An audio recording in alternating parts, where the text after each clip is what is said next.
We are only a few days away from massive Dragon Ball reveals where we'll finally get brand new info on the 2027 game project Age 1000. Ever since the announcement, many fans have speculated that this game is likely going to be the next iteration in the Xenoverse franchise. Today, I'm joined by the homie Rhymestyle to discuss what we want to see in this potential Xenoverse 3 project and what can make this the most generational Dragon Ball game of all time.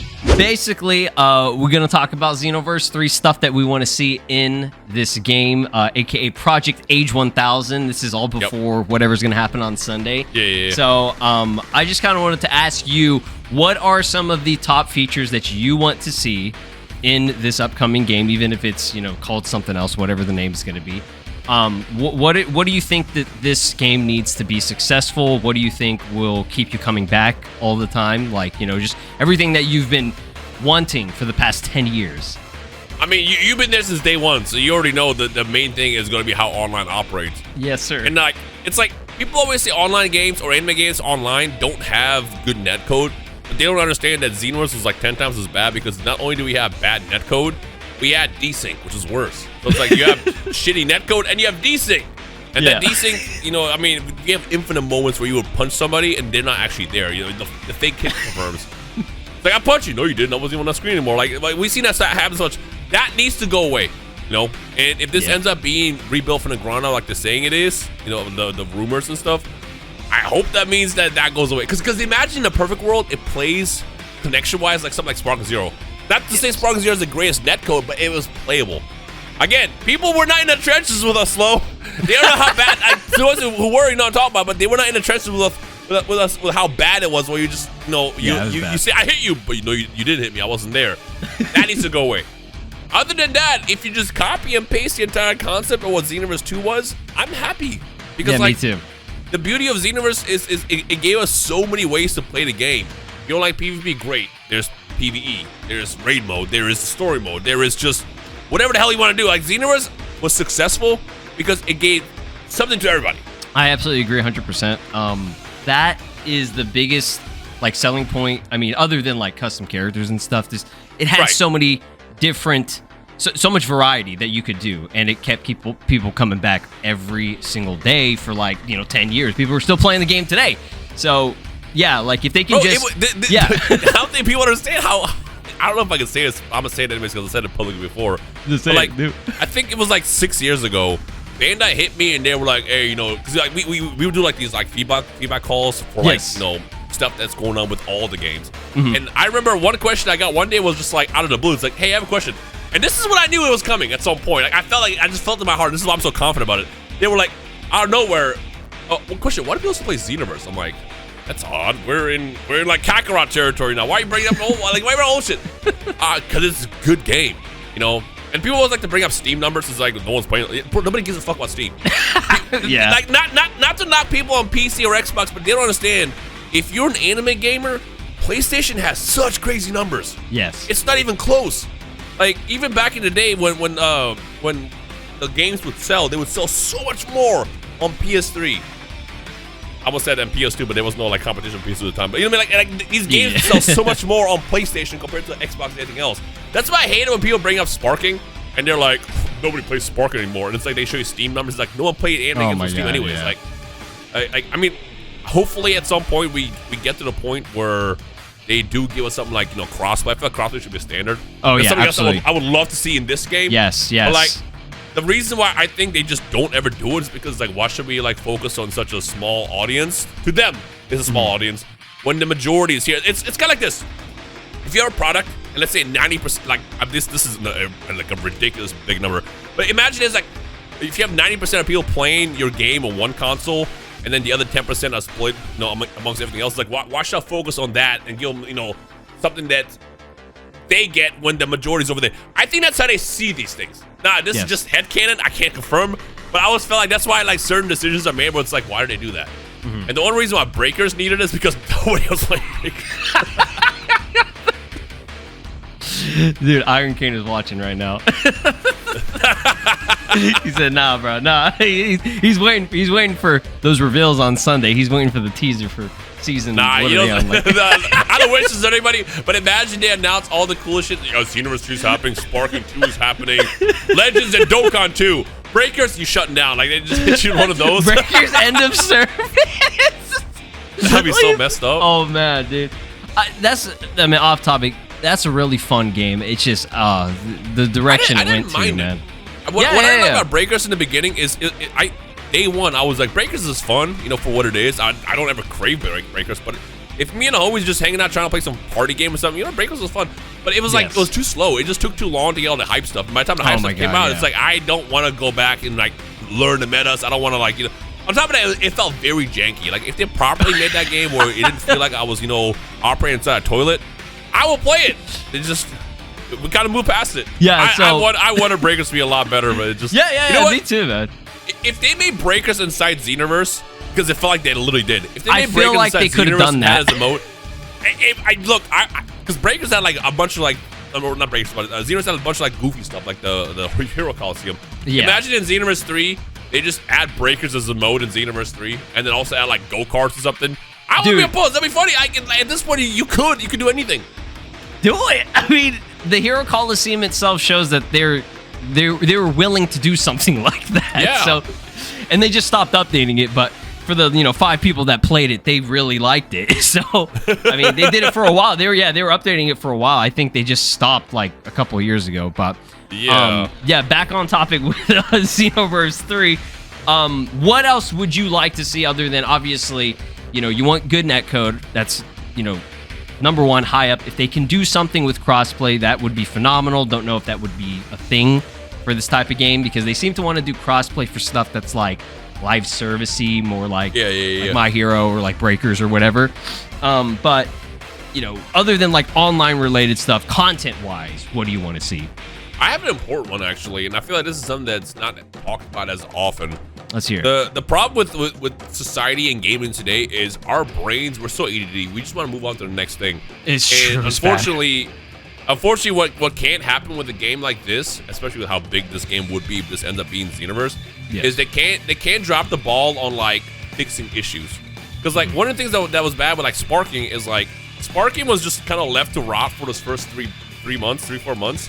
And by then, like, a large chunk of the casual player base just abandoned the game. And when they, like, basically fixed all those issues that a lot of people wanted, they don't even know. A lot of people don't even know that the stuff that they hated is gone in that game. So, if Xenoverse 3 ends up having, like, one of those situations where something is just incredibly broken or incredibly unbalanced, and they take, like, months to fix that, oof. I mean, at least we get to do other stuff. Like, the thing about Sparking was, like, that's all you could do is either you play online ranked or that's it. There's nothing else because custom battles is ass. Yeah. So, if something breaks where it's, like, incredibly unbalanced or just broken or just people are abusing these, like, glitches and bugs, which there will be glitches and bugs. It always happens. They need to address them a lot faster than later, because for every, like, extra week that you do it, people are just going to abandon the game. And they will never know that it was even fixed. So, I want them to kind of be, like, on the ball when it comes down to fixing whatever like happens. Yes, being on top of it like as soon as they possibly can is ideal. We'll see what happens, but that's a ways away. We still got to see what the title of whatever this is. Watch them just be like, oh, this Age 1000, it's actually Breakers 2. Man, if it's Breakers 2, I think Iron Cane is eating. But yeah, other than that, I mean, yeah, I would say like we just kind of want expansion of every single thing that we already have in the game. I think the game is pretty solid. We just want to see it improve and just be bigger. In terms of gameplay, like, do you want to see any changes to it? Do you want to see it going towards like almost like more of like an adventure type of game, or do you want to keep it like that arena fighter, like within certain areas? You know what I see with this game? Because if you look at Xenoverse 1, we had like the Toki City. It's like a little small lobby to meet with people. And then Xenoverse 2 gave us Kanton City, which was massive. It was massive, but like you never really went anywhere outside like the little kiosk where you fought people. I wouldn't be surprised if Xenoverse 3 or Age 1000, whatever this game ends up being, because they did kind of tease this, ends up being this like massive world. And this is the part where all the Dragon Ball Online people will be like, I told you it was Dragon Ball Online, even though it ends up being called like Xenoverse 3 or whatever. I want it to be like a game that's kind of open world where you can just go from point A to point B. Because one thing I loved about the Budokai days is when you would just like fly in the overworld. I would spend hours just flying in the overworld. Yeah. And then he like, hey, what's this glowy thing? Oh my god, it's fucking Broly. And then Broly beats your ass. Like, I want to be able to like explore the world as my character. And then maybe they can have like an element that's kind of like with Kakarot, where maybe you encounter whatever yes. like villains, and then you go to Xenoverse mode, where you do like the Xenoverse style PvP. That would actually be ideal. That's actually like the perfect. That would be the perfect format, and I would be on top of that because I like the idea of keeping it still the arena fighter, but you do have that open world like exploration aspect. So it's like a combination of Kakarot and Xenoverse in a sense, because Kakarot combat, not gonna lie, not big into Kakarot's combat. But Kakarot is an RPG. It's like people. The problem with Kakarot is people look at Kakarot and go, why don't I just play Xenoverse? Go ahead. This is not Xenoverse. You know, this is an RPG. It's a bare bones RPG, but that's what that game was. Watch everything I just said actually be what happens in Xenoverse 3, and it's like, oh, he knew this whole time. I don't know shit, dog. I'm using the trends that Bandai just does, and like looking back how they did Xenoverse 1 and Xenoverse 2, and just going with the same flow. Because that's what they do. It's like Bandai doesn't really like innovate when something already works. That's like, true, obviously, if they're making a brand new game like Fighters and like, you know, Kakarot and even something like Breakers, they're trying something different and new. But as far as like when a formula works, they just do the same shit. I mean, even when they brought back Sparking Zero, it essentially was the same shit as Tenkaichi, minus, you know, a couple modes and stuff. It was a bit more bare bones. But you know what I'm curious though is if this ends up being Xenoverse, like what happens as far as content? Because like, are you just gonna drop all like 180 something characters like day one? Like surely because you got to play it always for DLC. It's just unfortunately it's part of gaming culture. So like, are you just gonna drop, you know, the bare bones character and then it's like, oh yeah, Super Saiyan 4 coming out in 2 months. Beast Go On coming out next month, next year, or are they gonna just basically like wait on when Super comes back, or like the manga stuff, and then that ends up being like the future DLC? That'd be kind of gas actually. If that's the case, that'd be kind of gas. I mean, that's how Xenoverse 2 did it, right? Like when that was starting to come out, we still had Dragon Ball Super the anime. Super was airing though, but for here it's like. What I don't want them to do, essentially, is if this ends up being Xenoverse 3, they take away characters that were already available in the past games and make us buy it again. It's like, come on, bro. Yeah, I feel like they might. Like, that's the thing I'm a little bit worried about. And people would be very mad about that because, you know, a lot of us spent a lot of money on this game. That game. Xenoverse 2. Do you know the math on how much Xenoverse actually is from DLC 1 through like 20 or whatever?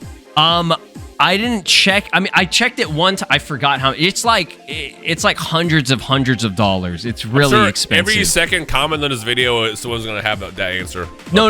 Yeah, I'd love to know the exact number at this point in time. I mean, go ahead and throw in Chapter 4 in this as well, because that's probably going to be the final DLC if this is all, you know, connected. But I know you do believe that this final chapter of Xenoverse 2, if this is Xenoverse 3, this game, you think it's gonna lead into it or like tease it? I would assume. Yeah. Or what could also happen is they could always just have Xenoverse actually end with this DLC, and then, you know, it's like, I was like, there's never any peace. So however 2 ends, something else happens. Yes. Or maybe even what my theory is going to happen is this last chapter is going to end whatever this DLC saga has been, and then we're going to get that like Marvel style teaser where it's like, oh wait, there's more. Oh yeah, like, yeah, you know, that would be gas. Popping up, talking about like, all right, I guess I'll do it myself. Like I bet you we'll get something like that. That would be sick. Yeah, I would love if, I mean, I don't know any Dragon Ball games that have done that, right? That have ever like, oh hey, we're gonna tease the next one, you know, because Xenoverse, when that ended, technically Xenoverse did, but Xenoverse has been complicated because they were never allowed to kill off Towa and Mira, because those were like Toriyama's creations. Yes. So that's why, like, if you remember in Xenoverse 1, we have Towa and Mira the whole time, and then Demigra shows up. And it's like, where are you? Like, why are we getting like Kaguya here in Naruto? What is going on? And then Demigra dies, and it's like, all right, well, what about Towa and Mira? And then you see him at the very end, like very briefly, and then they end up being like one of the main bad guys in Xenoverse 2. I guess that's probably the first thing that comes to mind. Oh yeah. Was the ending of Xenoverse 1 where he was like a cell or whatever, and she like had him in her hand or something? Was that the ending of that? I can't even remember. Yes, that's how 1 ended. Okay. And then 2 we had that like weird like fusion. Yeah. And then he just like got erased by you and like Goku or like the other spirits or whatever of like other characters. Yeah. It was crazy. But now we have like Few and all that. I forgot, man. But yeah, we have Few now. He's just been doing the same bullshit over and over and over and over just to sell content. He's going nowhere really. I just remember when Xenoverse 2 came out that exact day when embargo finished at 9 o'clock. Everybody uploaded the entire playthrough of that game, and they dropped every channel dropped like a 20 episode like playlist. Oh my god! It was all out of order. It was all out of order. It was all showing off the final boss in the thumbnail. I'm like, guys, come on, bro. I do remember that because I was subscribed to a lot of people. I think you included, and I don't think you posted anything. No, on that. I did not. I did not. I did that shit like way later. Because the thing is, like, I knew people were just gonna be thirsty and try to get ahead of the game. But I'm like, well, you're just pissing people off. I think like a lot of people lost subs that day. Yeah, that was crazy. Like the amount of people who were making content on that game specifically, that was pretty cool to see. Just a lot of people, on Xenoverse. But yeah, I think this game, I mean, John 1000, we're seeing it from like the little trailer. The dude, he is using techniques of other characters, and he goes Super Saiyan, right? So it's like, is this guy a Saiyan? Is this guy? But you did notice that his hair spiked up. Yeah. So like anybody that plays Xenoverse, and like I got criticized for bringing this point up when that trailer dropped. I was like, he's number one doing moves from every famous character. That's all Xenoverse was. And then at the end, we see the hair specifically spike up. Like, to the people who didn't play Xenoverse, you don't understand how much of a big deal that was. Oh, it was. Yeah, so it's like the hair spiking up, I feel like was the most symbolic thing ever. Because even when I met Hirano-san back in 2017, I want to say, when me and Dion went to Bandai, we told him everything that was wrong with the Xenoverse games. The main thing at the top of that list was like, yo, we need you to spike hair up. And he was like, oh, I didn't know people cared that much. Yeah, they do. I don't know how it is in Japan, hilarious. But over here, it's a fucking meme. That's that's why, funny, like, the very first thing you see is he transforms and his hair goes up. I'm like, bro, that's Xenoverse. That is the most Xenoverse ass trailer I've ever seen. They had to do that as the very first thing because they were like, all right, these people need to know what they're dealing with this game. Yeah. But yeah, I really hope that that is all part of it. But yeah, man, like, I think we kind of nailed everything that I really wanted to go over with it because it's just like, expand everything, the gameplay wise. I like the idea of the Kakarot kind of thing where it's like, it's an open world kind of adventure, but you would still jump into like an encounter and it would still be that Xenoverse combat. Maybe expand it, make it smoother. I'm not saying it has to be like Sparking because Sparking's pretty smooth, but, still keep that Xenoverse style. Graphic wise, I mean, you saw the leaks. Cell shaded. We just want it to look better, right? The dipped in oil look is kind of yeah. What's funny about the dipped in oil thing is if you look at all the DLC characters that came out in like the last batch of DLCs, they look so much crispier and like textured. And then he's standing next to their old models. It's like, ooh. Like, it's crazy. It looks like a completely different game. It's almost like they got the Legends kind of style that they're doing in the more modern times, and they kind of brought it into Xenoverse, and it looks even better that way because Xenoverse is higher res, smoother models and stuff. So yeah, if they can just do that, like what they're doing for the DLC, I'm cool with how the models look with the DLC for the most part. But yeah, man, like this game, I'm excited. I know you're beyond excited for whatever this is going to be on Sunday. So thank you so much for joining me for this video. Been a long time coming. Been wanting to talk Xenoverse with you for so long. So it's finally cool to finally connect about that. But thank you again, man, for coming through. Of course, thank you for having me. We gotta do another one of these after the reveals this weekend, so we can see if we're right or we're wrong. Yes. Go over everything. Or they're just gonna hoe us and be like, yeah, this is the name will be revealed in 3 months. It's like, bro, just tell us what the game is, dog. Dude, it's Xenoverse 3 until I'm dead. All right, man. Sweet. But yeah, you guys go check out Rhymestyle. I mean, you guys know who he is, but links are all down below. Go subscribe to him. He's going to be posting all types of Xenoverse content. And I mean, just drag him on. Like, he does other things too. So yeah, definitely go check him out. But yeah, thank you all so much for watching Two Idiots talk about Xenoverse 3. And hopefully we'll get some really good information this Sunday. Have a great day.